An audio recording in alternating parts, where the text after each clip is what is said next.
Good morning. I'm going to clean up the redfish and speckled trout. Here's a tip.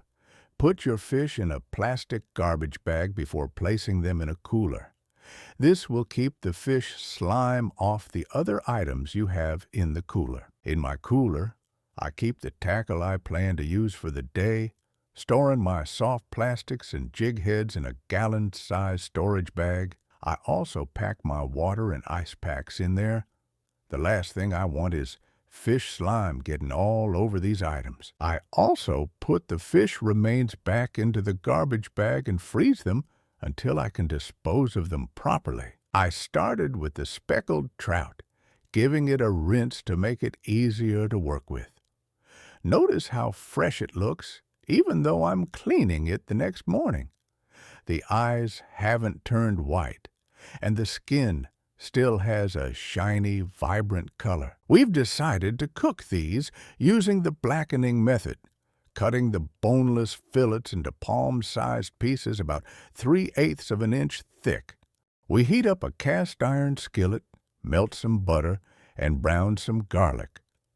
The fish gets seasoned with lemon pepper and Old Bay seasoning. Once the skillet is piping hot, we drop the fish in, aiming for a buttery, garlicky, golden brown crust to form on the outside. I have both a fillet knife and an electric knife. The redfish have tough scales that make using a regular fillet knife tricky, but the electric knife turns the hard work into an easy task. I'm placing these prepared fillets into a labeled Ziplock bag. I like knowing what kind of fish we'll be preparing.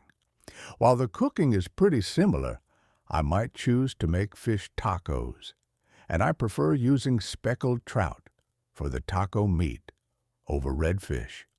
That redfish is impressively fresh, with clear eyes and shiny skin. What really helps keep them looking this good is that they're not sitting in ice water. Instead, I use ice packs to chill my cooler, packing in enough to keep the temperature at a perfect 32 degrees. As I trim these redfish fillets and pack them into labeled Ziplock bags, I can't help but think back to our July 3rd, 2026 trip. We landed the 2 fish shown in the video, along with 2 undersized redfish and a couple of small specks. The heat set in quickly, so we called it a day after about 3 hours on the water.